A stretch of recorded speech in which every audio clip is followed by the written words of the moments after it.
અમદાવાદના કાલુપુર વિસ્તારમાં આવેલ હેરિટેજ કક્ષામાં સામેલ કાળા રામજી મંદિરમાં 75મી રામધૂન રાખવામાં આવી હતી।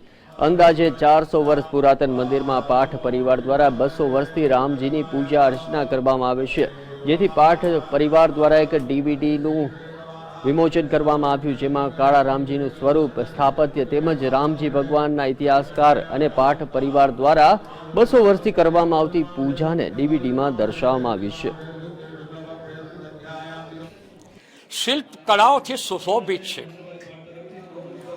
રામજીનું સ્વરૂપ બ્લેક માર્બલમાં અવલૌકિક રીતે સજાવેલું છે। કદાચ દુનિયામાં આવું સ્વરૂપ નહીં હોય એવી અમારી માન્યતા છે। આ મંદિરમાં છેલ્લા 200 વર્ષથી રહીએ છીએ, રામની પૂજા કરીએ છીએ ને અમને એક વિચાર આવ્યો કે અમે એક રામધૂનનું આયોજન કરીએ। તો અમે અત્યારે 75મી રામધૂનનું આયોજન છે, એના અનુલક્ષમાં અમે 50 વર્ષનો ઇતિહાસ, મંદિરનો ઇતિહાસ, મંદિરની ઝાંખી ને જુદા જુદા સ્વરૂપોની ઝાંખી એક વીડીનું એક વિમોચન કર્યું છે। જીએસટીવી ન્યૂઝમાં અત્યારે બસ આટલું જ। વધુ સમાચારો માટે જોતા રહો જીએસટીવી ન્યૂઝ। Good night.